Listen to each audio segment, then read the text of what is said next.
함께 읽은 이 아모스서 7장에 있는 이 말씀을 통해서 또 하나님께서 주시는 은혜를 우리가 함께 나누기를 원합니다. 여러분, 이 아모스서 7장에는 이제 아모스 선지자가 선지자로서의 사명을 감당하면서 개인적으로 느끼는 감정과 이 고통에 대해서 기록을 하고 있습니다. 이 아모스는요, 당시 북쪽 이스라엘 여로보암 2세 때 예후 왕조의 아들들이 악을 행하기 때문에 하나님 말씀을 대언하라고 보낸 선지자입니다. 이 선지자라는 말 자체가 여러분 먼저 듣고 깨달은 사람 또는 알게 된 사람이란 뜻입니다. 선지자잖아요. 먼저 알게 되어진 사람. 다른 사람들보다 먼저 하나님 말씀을 들었고 또 깨달아 알게 되었기 때문에 이 알게 된 하나님 말씀을 사람들에게 전해야 될 책임이 있는 사람이 바로 선지자였습니다. 근데 그게 좋은 소식이면 사실 기쁨으로 전하면 좋겠지만 그 전하는 말씀이 죄를 지적하는 것이라든지 또는 잘못된 것을 바로잡는 일이라면 또 문제는 좀 달라요. 쉽지 않습니다. 잘못하면 사람들이 감정적으로 받아들일 수 있고요. 또 사람들이 오해할 수 있기 때문입니다. 그래서 여러분, 이 아모스라는 이름 자체가 그 선지자의 사명을 말하는 거예요. 이 아모스라는 이름이요, 무거운 짐을 진 자라는 뜻이에요. 무거운 짐을 지고 일하는 사람. 이 아모스가 감당해야 될 이 선지자의 사명이 무거운 짐진 것 같다. 그래서 힘든 사역이라는 것을 말씀하게 되는 거죠. 그럼에도 불구하고 하나님께서는요, 이 아모스의 성품을 아시고 또 아모스의 능력을 아시기 때문에 그에게 이제 사명을 맡기신 것입니다. 그래서 오늘 아모스서 7장 1절에서 9절까지 말씀 보시면요, 하나님께서 아모스 선지자에게 먼저 보여주시는 장면이 있습니다. 이게 환상이에요. 이렇게 구약 성경이 글로 확실하게 기록되기 전에, 인정받기 전에는 하나님 말씀이 없는 시대이기 때문에 이것을 환상이라든지 꿈을 통해서 하나님이 뜻을 전하셨던 거예요.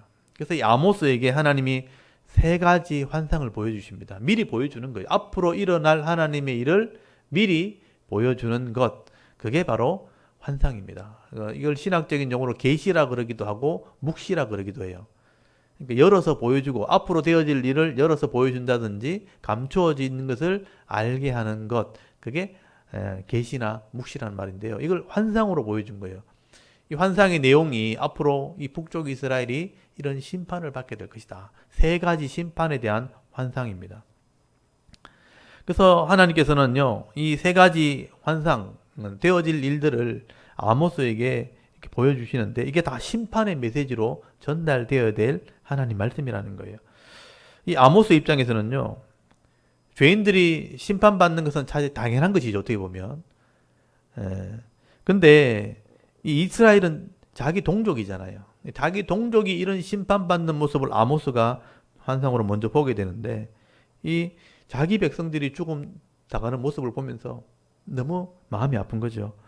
그래서 아모스가요, 하나님 아무리 그래도 이건 좀 심합니다 하면서 이걸 좀 거둬주십시오 하면서 아모스가 선지자의 고통을 지금 이야기하는 장면이 오늘 본문에 기록이 된 겁니다. 여러분 7장 1절부터 보시면요, 하나님께서 이스라엘 백성들을 심판하실 첫 번째 그 재앙이 메뚜기 재앙입니다. 여러분 1절 한번 보십시오. 주 여호와께서 내게 보이신 것이 이라니라. 아모스에게 하나님 미리 보여주신 거예요.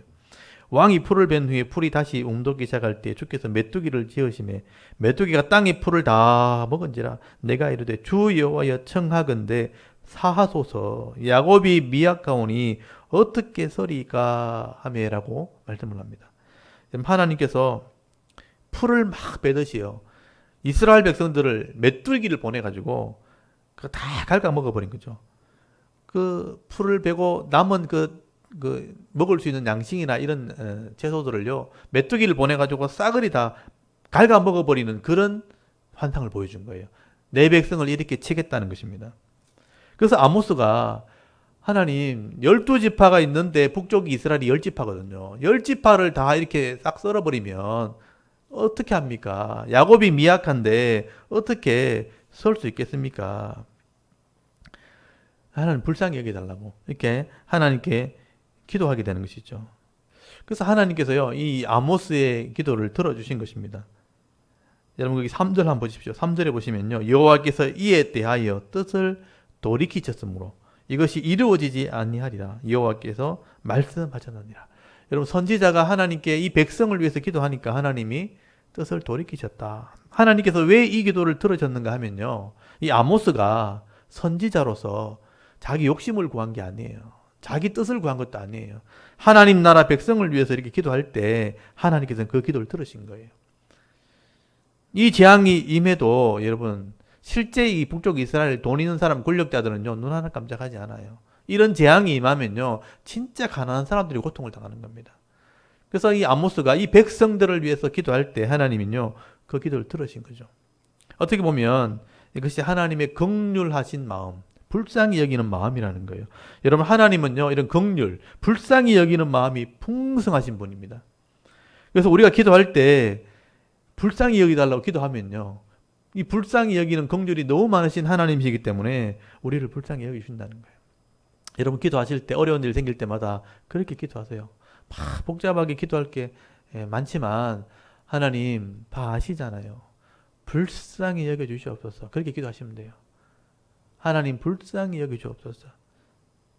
그렇게 기도할 때 하나님이 이 아모스의 기도를 들으시고 그러면 내가 뭐 메뚜기 재앙은 거둬주겠다, 내리지 않겠다라고 말씀하셨어요. 그리고 두 번째로요, 4절에 보시면요 하나님이 두 번째 환상을 보여주는데 이제 불로 심판하는 모습을 미리 보여주는 거예요. 4절에 보니까 주 여호와께서 또 내게 보이신 것이 이러하니라. 주 여호와께서 명령하여 불로 징벌하게 하시니 불이 큰 바다를 삼키고 육지까지 먹으려 하는지라 라고 말씀을 하죠. 이때도 아모스가 이걸 보고요 참 너무 가슴 아파하면서, 여러분 5절에 보시면 기도하죠. 이에 내가 이르되 주 여호와여 청하건대, 기도하건대 좀 그치소서. 야곱이 미약하오니 어떻게 서리까. 하나님, 야곱이 너무 이렇게 연약한 인간들인데 이렇게 불로 다 태워버리면 어떻게 자손들이 또 세워질 수 있겠습니까? 또 기도한 것이죠. 하나님께서 또 이 아모스의 기도를 들으시고요, 내가 이것도 이루지 아니하리라. 선지자의 기도를 들으시고 하나님께서 이 기도를 응답하신 거예요. 이렇게 아모스는요 백성들 전체에게 임하는 이런 메뚜기 재앙이라든지 또는 불로 심판하는 이런 재앙을 좀 거둬달라고 하나님께 기도할 때 하나님께서 인정하신 거예요. 그 가난한 백성들이 있거든요. 권력자들 때문에 타락했고 모든 백성이 타락하게 되었는데 하나님께서 이런 전체 내리는 재앙은 거둬달라 할 때 이걸 인정하신 거예요. 그 멈춰주신 겁니다. 그리고 세 번째 환상이 나오는데 7절부터 보시면요 다림줄의 환상이에요. 이 다림줄을 가지고 하나님께서 심판하시겠다라고 말씀하신 거죠. 이 다림줄의 환상은요 왕과 왕의 권력을 가진 사람들에 대한 심판이에요. 그래서 하나님께서 아모스를 통해서 이걸 보여주신 거죠. 아까 앞에 나왔던 메뚜기라든지 불의 재앙은요 전체 백성을 다 사르는 거고 다 심판하는 건데 하나님 그건 거둬줘서 잠시 미뤄준 거예요. 근데 권력자들에게 하는 심판은 하나님 미리 보여주신 거예요. 다림줄의 심판입니다. 여러분 7절 한번 보십시오. 또 내게 보이신 것이 이러하니라. 다림줄을 가지고 쌓은 담 곁에 주께서 손에 다림줄을 잡고 서셨더니 라고 말씀을 합니다. 여기 다림줄이라는 것은 우리가 집을 이렇게 건축할 때 아니면 담을 쌓을 때 이게 땅에서부터 똑바로 서 있는지 확인할 때 하는 중력을 이용해서 확인하는 겁니다. 이 실에다가 무거운 줄을 달아가지고 이렇게 내리면 이게 일직선으로 서기 때문에 이게 중력의 법칙에 의해서 일직선으로 선다. 어딜 가도 일직선으로 서기 때문에 그 다림줄에 맞춰서 담을 곧바로 세워야 담이 무너지지가 않게 되는 거죠. 이게 다림줄이라는 겁니다. 이 다림줄은 분명한 기준을 말하는 거죠. 삐뚤어지지 않은 분명한 기준이 이렇게 있을 때 삐뚤거나 튀어나오게 되면요 이걸 바로 잡아야 되는 거죠. 쳐서 깨트리든지 이 다림줄에 맞춰서 건축을 해야 이 집 전체가 무너지지 않는 거예요. 삐뚤어지거나 튀어나온 것을 그냥 내버려 두면요 처음에는 모르는데 나중에 올라가면요 이 삐뚤어진 것 때문에 균형을 잃고 전체가 다 무너져 버려요. 이 잘못된 건 하나를 놔두는 바람에 다 무너지기 때문에 다림줄을 가지고 이걸 다 쳐내는 거죠. 바로 잡는 거예요. 그게 심판이라는 것입니다. 이렇게 다림줄이라는 것은 분명한 기준이 있다는 걸 말하는 거예요. 이 분명한 기준이 뭐냐? 여러분 하나님 말씀이에요. 하나님께서 이스라엘 백성과 언약했던 말씀, 이 하나님의 법, 이 율법이 우리 인생의 기준이 된다. 이 율법으로 다림줄을 삼겠다. 이 율법이, 그러니까 성경에는 레위기 말씀이죠. 레위기 율법 전체가 우리 삶의 다림줄과 같다. 그렇게 말씀하시는 것이죠. 하나님께서 이 다림줄 같이 하나님 말씀을 가지고 이스라엘 백성들의 마음을 탁 재본다는 거예요.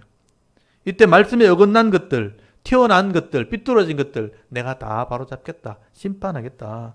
이런 잘못된 것 때문에, 잘못된 사람들 때문에 나라가 망하게 생겼거든요. 그래서 다림줄로 이들을 내가 심판하겠다. 그래서 여러분 8절 9절 한번 잘 보십시오. 하나님의 다림줄에 걸린 게 뭐냐 한번 보십시오. 8절에 보시면요. 여호와께서 내게 이르시되 아모스야 네가 무엇을 보았느냐. 내가 대답하되 다림줄이니이다. 주께서 이르시되 내가 다림줄을 내 백성 이스라엘 가운데 두고 다시는 용서하지 아니하리니 이삭의 산당들이 황폐되며 이스라엘의 성소들이 파괴될 것이라. 내가 일어나 칼로 여로보암의 집을 치리라 하시니라 라고 말씀을 합니다. 여기 보면 이삭의 산당 또 이스라엘의 성소, 이게 다 뭐냐면 금송아지를 섬기고 우상을 섬기는 제단들이에요. 이스라엘이 하나님의 법대로 예배하지 않고 이방 신에게 예배하는 잘못된 신앙을 가지고 있고 그거를 주도하는 사람이 여로보암의 집이라는 거예요. 이렇게 여로보암의 집을 내가 치리라. 여러분 여로보암이 바로 왕입니다. 왕. 예후 왕조 왕입니다. 왕과 그 권력자들이 다림줄에서 빗나갔다는, 잘못됐다는 거예요. 그걸 내가 쳐내겠다. 바로 잡아주겠다. 심판하겠다라고 말씀하신 거죠.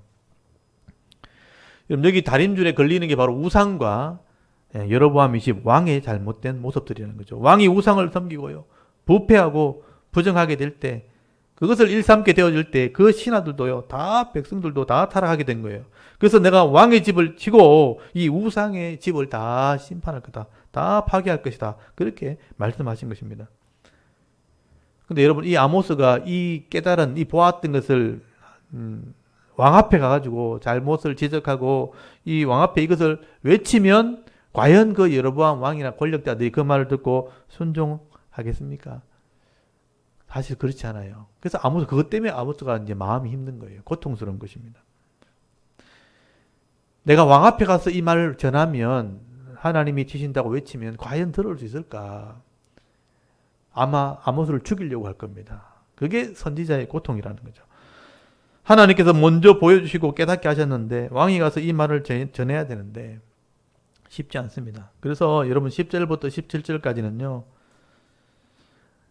이 사마리아 왕궁에 가가지고 실제로 아모스가 이게 본 환상을 실제로 설교를 합니다. 하나님 말씀을 전하게 되어질 때, 이 사명 감당하게 될 때 아모스가 당하는 수모에 대해서 기록한 거예요. 아모스가 말씀을 전했더니 이런 고통을 당했다는 것입니다. 여러분 10절에 보시면요. 단락이 나눠지게 되죠. 거기 10절부터 단락이 나눠지면서 아모스가 깨달았던 것들, 보았던 하나님 메시지를 이제 왕궁에 가서, 사마리아 왕궁에서 전하게 될 때, 거기 베델에서 금송아지를 섬기는 이 베델의 제사장이요. 아모스의 말을 듣고 왕의 편에 서서 아모스를 책망하게 되는 겁니다. 여러분 10절 한번 보십시오. 때에 베델의 제사장 아마샤가 이 우상의 선지자죠. 거짓 선지자 아마샤가 이스라엘 왕 여로보암에게 보내어 이르되, 사람을 보낸 거예요. 이스라엘 족속 중에 아모스가 왕을 모반하나니 그 모든 말을 이 땅이 견딜 수 없나이다 라고 고발을 하게 됩니다. 여러분 이 아마샤는요, 베델에서 금송아지를 섬기는 이 우상의 제사장, 거짓 선지자입니다. 거짓 제사장이죠. 이 사람이 정치적으로 왕에게 녹을 먹고 있으니까 왕에게 아부하려고 이 아모스 선지자를 고발하게 된 거죠. 악한 제사장입니다. 이 아마샤가요, 여로보암 왕에게 잘 보이려고 아모스가 지금 왕을 모반하고 있습니다. 반역을 꾀하고 있습니다 하면서 반란의 말을 한다는 거예요. 그렇게 고발을 하고 있는 거죠. 그래서 이 아모스에게 그래서 명령을 하게 되는 거죠. 어디 감히 시골에 있는 선지자가 어디 감히 이 사마리아 왕궁에 와서 또 궁전 앞에 와서 함부로 입을 노리느냐 하면서 네 고향이나 돌아가라. 네 고향에 돌아가서 떡을 먹고 거기서 예언하라 하면서 아모스를 책망을 하게 되는 겁니다. 여러분 아모스의 고향이 앞에도 제가 말씀을 드렸지만 남쪽에 있는 유다 땅에 있는 드고아라는 곳입니다. 드고아. 예루살렘 밑에 있어요. 그러니까 유다 땅에 있는 거죠. 쉽게 말하면 남의 나라에서 이스라엘 와서 이 남쪽 유다 사람이 북쪽 이스라엘에 와서 설교한 거니까 남의 나라에 와서 설교한다는 것입니다. 그래서 네 고향으로 돌아가라는 거예요. 거기 가서 네가 월급 받고 떡이나 먹고 거기서 설교하지 왜 여기 남의 왕궁에 와가지고 그것도 왕 앞에 와가지고 그런 설교하느냐 이렇게 책망을 한 거죠. 그래서 이러면 이 아모스가요 자기 심정을 이제 이야기하기 시작합니다. 내가 지금 이 일을 하고 싶어서 하는 게 아니라 하나님께서 주신 명령이기 때문에 내가 순종하는 수밖에 없다. 이게 선지자의 마음이라는 겁니다. 여러분 14절 한번 보십시오. 14절에 보시면요. 아모스가 아마스야에게 대답하여 이르되 나는 선지자가 아니며 선지자의 아들도 아니라 나는 목자여 뽕나무를 재배하는 자로서 양떼를 따를 때에 여호와께서 나를 데려다가 여호와께서 내게 이르시기를 가서 내 백성 이스라엘에게 예언하라 하셨다. 예언하라 하셨나니 그렇게 말씀을 하는 겁니다. 이게 아모스의 마음이죠. 여러분 아모스는요 선지자로 사실 훈련받은 사람이 아니라는 거예요. 농부였다는 겁니다. 목자였습니다. 나는 뽕나무를 재배하는 농부였다. 나는 목자였다. 나는 목자였고 뽕나무를 재배하는 농부였을 뿐이다. 아모스는 학문을 하는 학자도 아니었고요. 좋은 집안에 태어난 그런 명문가의 사람도 아니었습니다.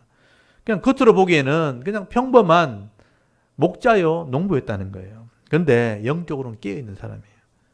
하나님께서 이 아모스를 불러서 말씀을 전하는 일을 맡긴 거죠. 여러분 그 시대에 영적으로 어두운 시대였거든요. 여로보암 왕 시대에 어두운 시대. 남쪽에서는 거기 우시아나 요담 아하스 악한 왕 시대입니다. 그래서 이런 영적인 어두운 시대에 깨어있는 아모스에게 하나님 말씀을 맡긴 거예요. 여러분 이걸 뒤집어서 조금 생각해 보면요. 그 당시에 제대로 공부를 했고 또 좋은 집안에 태어난 사람이라면요. 왕권에 가서 왕의 옆에 가서 일을 하지 왕 앞에 가서 그런 사람한테 잘못했다고 지적할 사람이 아무도 없는 거예요. 왕의 볕에 붙어가지고 아부를 하면서 왕의 눈치를 보면서 그렇게 자기 살 길을 궁리하지 공부한 사람 제대로 된 사람은 다 그렇게 하는 거예요. 그런 사람이 하나님 말씀을 전한다고 싫은 소리 할 사람이 아무도 없는 거죠. 그래서 하나님께서 불러도요. 그 사람 순종하지 않습니다. 그러니까 하나님께서 이런 아모스 같이 성실하게 마음이 깨어있는 사람, 영적으로 깨어있는 사람, 이런 사람을 불러서 하나님의 사명을 감당하게 하신 거죠. 여러분 성경을 잘 보시면요. 하나님께서 어느 시대든지요. 아무나 하나님 말씀을 그 사람이 맡기지 않습니다. 아무한테나 말씀을 맡기지 않아요. 타락한 시대에 하나님과 동행하는 죄악이 관영한 시대에 하나님과 동행하는 한 사람 노아에게 하나님께서는 방주를 만드는 사명을 주신 거예요. 여러분 모든 사람이 죄악에 관영했고 타락한 시대에 의로운 한 사람이죠. 하나님과 동행하는 의인이었던 그 한 사람을 불러서 하나님 사명을 맡긴 게 노아가 생명을 살리는 방주를 만든 겁니다. 이런 모든 사람이 하나님을 원망하고 불평하고 나라를 잃어버린 그런 시대, 나라도 없는 시대죠. 애굽에 종으로 갇혀 있을 때 하나님께서는 마음이 온유하고 충성된 사람 모세를 살려가지고 모세를 불러서 사명을 맡긴 겁니다. 이스라엘 백성을 인도하는 사명을 맡기신 겁니다. 이런 모든 사람이 타락했던 그 사사기 시대에 어릴 때부터 기도하고 말씀으로 준비된 사무엘에게 하나님께서는 지도자의 사명을 맡겨주셨습니다. 여러분 우리가 잘 알고 있는 다윗도 마찬가지입니다. 어릴 때 아버지 양을 맡아서 목숨 걸고 양을 지켰던 성실한 목자였습니다. 그 목자, 아버지 양을 지키는 그 목자에게 하나님께서는 자기 백성을 맡겨서 왕의 사명을 감당하도록 하나님께서 허락하신 것이죠. 하나님께서 이렇게 여로보암 시대도 마찬가지입니다. 아모스를 일꾼으로 부르신 것은요. 그만큼 아모스가 목자로서 자기의 주어진 일에 최선을 다하는 그런 성실한 사람, 영혼이 깨어있는 사람, 그렇게 하나님 말씀에 순종할 수 있는 사람이었다는 거예요. 그래서 무거운 짐인 줄 알면서도 하나님께서는 이 아모스에게 여로보암 왕에게 말씀을 전하는 그 메시지를 전하는 선지자의 사명을 그에게 주신 것이죠. 그래서 아모스가 당당하게 이것을 얘기하는 겁니다. 나는 선지자는 아니지만 하나님께서 내게 깨닫게 하셨고 내게 보여주셨기 때문에 분명하게 내가 이 말을 전한다는 거죠. 그리고 내가 하는 말은 내 말이 아니고 하나님 말이기 때문에 반드시 이루어진다는 거예요. 그래서 당당하게 하는 말이 여러분 16절부터 17절까지 말씀이에요. 이 말은 여러분 잘 귀담아 들으셔야 돼요. 여로보암 집에 하는 심판의 메시지입니다. 그러니까 이 아마시아 거짓 선지자 앞에서요, 왕에 대한 얘기를 하는 거죠. 네가 섬기는 이 여로보암 왕은 반드시 망하게 되어 있다. 여러분 16절 한번 보십시오. 이제 너는 여호와의 말씀을 들을지니라. 지금 아모스가요, 목자지만 당당하게 외치는 겁니다. 너는 여호와의 말씀을 들을지니라. 네가 이르기를 이스라엘에 대하여 예언하지 말며 이삭의 집을 향하여 경고하지 말라 하므로 여호와께서 이와 같이 말씀하시기를. 하나님이 말씀했다는 거죠. 네 아내는 성읍 가운데 창녀가 될 것이요, 네 자녀들은 칸에 엎드러지며 네 땅은 청량하여 나눠줄 것이며 너는 더러운 땅에서 죽을 것이요 이스라엘은 반드시 사로잡혀 그의 땅에서 떠나리라 하셨느니라. 이게 하나님 말씀이에요. 이 메시지 한번 보십시오. 타락한 가운데 있고 교만한 가운데 있던 왕들 아무도 잘못했다 말하지 않을 때 아모스가 하나님의 말씀을 지금 전한 거죠. 사람들은 외치지 말라, 이 성읍에 대해서 말하지 말라 하지만 하나님께서 분명히 말씀하시기를 너의 아내니까, 여로보암의 아내죠. 여로보암의 아내는 성읍에서 창녀가 될 것이다. 네 자녀들은 칼에 다 죽는다. 전쟁에 죽을 거다. 네 땅들, 네가 자랑하는 땅들은 청량에서 다 나눠 가질 거다. 너는, 왕은 이 더러운 땅에서 죽게 될 거다. 칼에 죽을 거다. 그리고 이스라엘 백성들 어떻게 되느냐, 사로잡혀서 그 땅에서 떠나게 될 거다.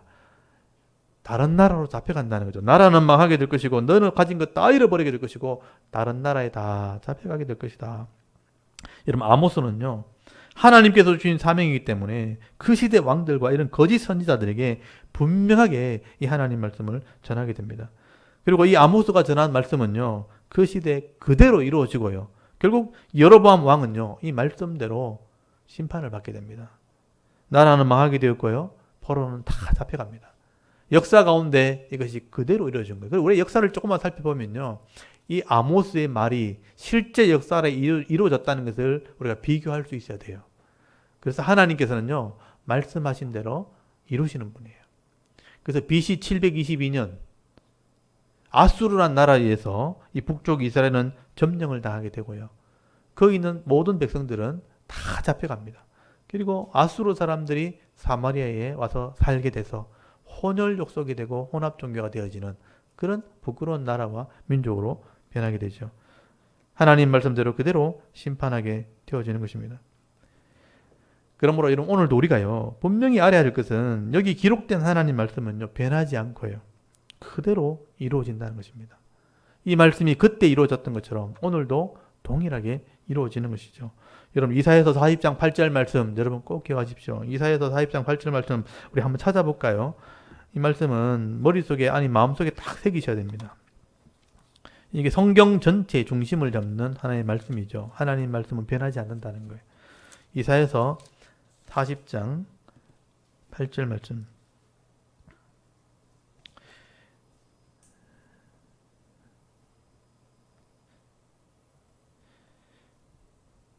우리 40장 6절부터 8절까지를 한번 읽어봅니다.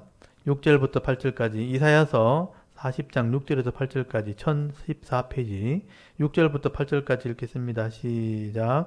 말하는 자의 소리여 이르되 외치라. 대답하되 내가 무엇이라 외치리까 하니 이르되 모든 육체는 풀이요 그의 모든 아름다운 들의 꽃과 같으니 풀은 마르고 꽃은 시듬은 여호와의 기운이 그 위에 불미라.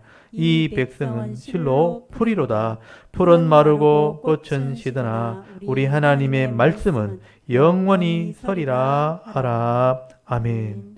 이 광야에 외치는 자의 소리, 이게 대언자거든요. 소리, 예언자, 말씀을 외치는 자인데 이 소리가 나중에 요한계시록에 세례 요한이 되죠.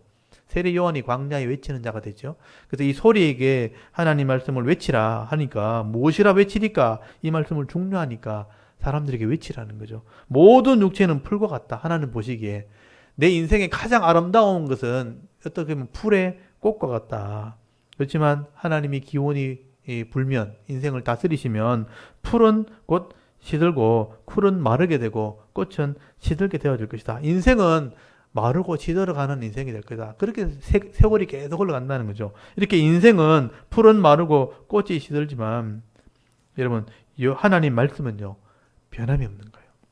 그래서 8절 말씀에 있는 풀은 마르고 꽃은 시드나 우리 하나님의 말씀은 영원히 서리라. 이 말씀은 우리가 새겨 넣어야 되는 거예요. 우리는 풀과 같고 우리 영광은 풀의 꽃과 같다면 인생을 전체를 봐도 풀은 마르고 꽃은 시들어 간다는 거예요. 그리고 또다시 다음 해가 되면 또 풀이 마르고 시들어가는 것처럼 인생이 이렇게 흘러간다. 시간이 흘러간다는 거죠. 그렇지만 그 속에서 여호와의 말씀, 하나님 말씀은 변함이 없다. 이게 진리라는 것입니다. 그래서 예수님께서도 사회 가실 때 이런 말씀을 하셨어요. 진실로 너에게 이르노니 천지가 없어지기 전에는 하나님 말씀의 1.1획도 결코 없어지지 아니하고 다 이루리라. 여러분 기록된 이 하나님 말씀은요. 하나님이 직접 우리에게 주시는 말씀이기 때문에 하나님이 변하지 않는 것처럼 말씀이 변하지 않는 거예요. 그래서 1.1획이라도 하나님 말씀이 이루어지기 전까지는 변하지 않는 겁니다. 다 이루어지게 돼 있다. 그러니까 천지가 없어진다는 것은 종말이죠. 종말이 될 때까지 반드시 이루어지게 될 것이다 라고 말씀을 하는 것입니다. 저도 이 말씀을 믿고 있고요. 이 선지자와 같은 마음을 가지고 이런 하나님 말씀을 지금 이 시대에 전하고 있는 겁니다. 2021년도 지금 6월 달에 이 시대에 하나님 말씀을 전하고 있는 거죠. 이 말씀이 변하지 않기 때문에. 그래서 이게 기록에 남겠죠. 2021년도에 이 강단에서 이 말씀을 전했기 때문에 들은 사람들은 이 말씀대로 복을 받게 되어 있는 것이죠. 여러분 하나님께서는요. 이 죄인들에게 이 66권의 성경 말씀을 써주셨고요. 이 말씀을 통해서 죄인들이 구원받는 방법을 알려주셨고요. 또 이 세상이 장차 어떻게 되어질 것이고 또 성도들은 어디로 가게 될 것이라고 이 성경에 다 기록해 주신 것입니다. 제가 이 66권의 성경 말씀을 제가 조금이라도 먼저 제가 알았기 때문에 제가 깨달은 것이 있기 때문에 이 말씀을 지금 전하는 사명을 오늘도 지금 감당하고 있는 것입니다. 여러분 아모스 시대에 이 아모스는요. 하나님 말씀을 깨달음으로 하나님 말씀을 전하는 자로 복을 받았지만 여러분 그 당시에 말씀을 듣고도 깨닫지 못했던 이런 여로보암 왕이라든지 이런 고관들 권력자들은요. 겉모습은 화려했을지 모르지만 얼마 후에 이 말씀대로 심판을 받게 됩니다. 그래서 실패 인생이 된 것이고요. 비참한 인생으로 그 당시에 생을 마감하게 된 것이죠. 여러분 어떤 인생이 지혜로운 것인가 한번 생각해 보셔야 되죠. 짧은 인생을 우리가 살아가면서 하나님 말씀을 알아듣고 순종하는 것이 지혜로운 것인가. 이렇게 하나님 말씀 알아듣지 못하고 우왕좌왕하면서 잘못되면 조상 탓하고 또는 사람 탓하고 가족 탓하고 환경 탓하면서 그렇게 헛된 인생을 살아가는 것이 지혜로운 것인가 한번 생각해 봐야 되는 겁니다. 아니면 이 하나님 말씀, 변하지 않는 이 하나님 말씀이 진리인 줄을 내가 깨닫고 이 하나님 말씀 순종하게 되어질 때에 아무리 세상이 어려워도요. 하나님 주신 위로를 받고 그 말씀을 따라 힘을 얻고 행복하게 살아가는 것, 그게 더 지혜로운 것이 아닌가 한번 생각해 봐야 되는 것입니다. 여러분 시편 119편 105절에 보시면요. 주의 말씀은 내 발의 등이요 내 길의 빛이라고 말씀합니다. 내 인생을 비춰주는 내 발의 등이고 내 길의 빛이 되시는 것이 바로 하나님 말씀이라. 여러분 하나님 말씀을 바로 깨닫게 될 때 우리는 이 시대의 지혜로운 사람 또는 은혜로운 사람, 복된 사람으로 살아갈 수 있게 되어지는 것입니다. 그래서 여러분 마태복음 13장 23절에 보시면요. 예수님께서 이 땅에서 천국의 복을 받을 자가 누구냐. 이걸 천국 비유라 그래요. 이 땅에서 천국의 복을 받을 자가 누구냐. 그래서 마음에 이 말씀을 받은 사람들인데 다 복을 받는 게 아니고요. 길가밭, 돌짝밭, 가시밭 이런 사람들은 복을 못 받아요. 말씀을 들어도 복을 못 받아요. 말씀을 들어도 어떤 사람이 복을 받는가? 깨닫는 사람이에요. 깨닫는 사람. 이 말씀을 똑같이 들었는데 내 말씀으로 깨달은 사람만이 복을 받게 될 것이라고 말씀하셨어요. 이런 마태복음 13장 23절을 한번 펴보십시오. 이 마태복음 13장이 비유장입니다. 천국에 대한 비유장이에요. 여기 제일 먼저 나오는 게 씨 뿌린 자의 비유고요. 하나님 말씀을 마음에 밭에 씨를 뿌렸을 때 어떤 사람이 복을 받는가? 네 가지 밭이 나오죠. 길가밭, 돌짝밭, 가시밭. 그럼 좋은 밭이 나와요. 좋은 밭이 왜 복을 받게 되는가? 거기 23장에 보면 해석을 해놨죠. 23절, 13장 23절 한번 읽어볼까요? 23절을 같이 한번 읽어보겠습니다. 시작. 좋은 땅에 뿌려졌다는 것은 말씀을 듣고 깨닫는 자니 결실하여 어떤 것은 100배, 어떤 것은 60배, 어떤 것은 30배가 되느니라 하시더라. 아멘. 여기 18절에 보시면요. 그런즉 씨 뿌리는 비유를 들어라. 아무나 천국 말씀을 듣고 깨닫지 못할 때는 악한 자가 와서 그 마음에 뿌려진 것을 빼앗나니 이는 곧 길가에 뿌려진 자요. 보십시오. 깨닫지 못하면요. 말씀을 빼앗아 가는 거예요. 복이 들어왔는데도 복을 누리지 못하고 빼앗기는 거죠. 근데 23절에 좋은 땅에 뿌려졌다는 것은 말씀을 듣고 깨달았다는 거예요. 내 것으로 받아들였다는 거예요. 그러니까 이게 100% 완전하게 받아들이면 100% 100배예요. 그렇지만 어느 정도 순종하면 60배. 그래서 순종하려고 하면 30배. 그 은혜를 누릴 수 있도록 되어 있어요. 하려고 할 때 하나님께서 이 열매를 맺게 하시는 거죠. 은혜를 베풀어 주시는 것입니다. 그래서 복을 받는 수준이 다양하다는 거죠. 100배부터 30배까지 다양하게. 그 100배에서 99배 뭐 이렇게 다 여러가 있겠죠. 수준이 다 다르겠죠. 말씀을 듣고 순종하는 만큼, 깨닫는 만큼 복을 받게 되는 겁니다. 그 은혜를 누리고 간증하게 되는 거죠. 여러분, 하나님 말씀은 우리 각자의 마음에서 듣고 깨달아야 그게 복과 영광을 누릴 수 있는 것이 된다고 약속이 되어 있다는 겁니다. 여러분, 깨닫지 못하면 그냥 말씀 그대로 있는 거예요. 그냥 말씀을 빼앗기는 거나 마찬가지죠. 복을 빼앗기는 거나 마찬가지죠.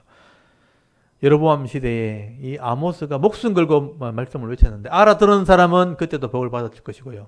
여로보암처럼 깨닫지 못한 사람은 역사 가운데 심판을 받았다는 게 기록이 되어 있다는 겁니다. 오늘도 여러분 이 말씀을 묵상하시면서 오늘 저와 여러분이 이 아모스처럼 하나님 말씀을 듣고 바로 깨달아서 또 성도로서 이 땅에서 복을 받고 또 세상에 어리석은 길 가는 사람들을 이렇게 인도할 수 있는, 그래서 지혜로운 삶을 살고 은혜로운 삶을 살고 복된 삶을 살아갈 때 많은 사람들을 하나님께로 인도할 수 있는, 또 바른 길로 인도할 수 있는 그 사명 감당하면서 여러분 남은 생애를 살아가는 저와 여러분의 그런 신앙의 모습이 될 수 있기를 주의 이름으로 축원합니다. 아멘. 잠깐 기도드리겠습니다. 하나님, 은혜를 감사합니다. 오늘도 하나님 앞에 나와 예배하게 하시고